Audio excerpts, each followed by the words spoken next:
All right, so what we're going to do is we're just simply going to take negative 3x squared plus 4x plus 2x squared minus x minus 11. Now, I want to highlight that we got to think of this as a number being here and then us distributing that through. But the truth is this is like having a 1 and anything times 1 is itself.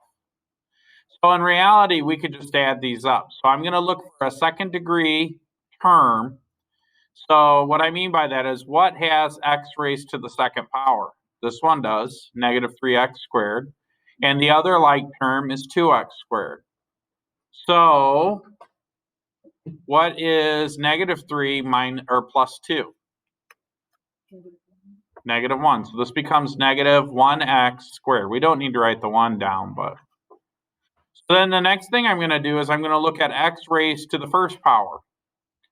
So this one is negative x, and this is positive 4x. What's 4 minus 1? 3. So I'm going to say positive 3x. Okay. What is... This is no x, right? This is the only thing that's left. Is there anything to combine that with? No. So we just write it down here.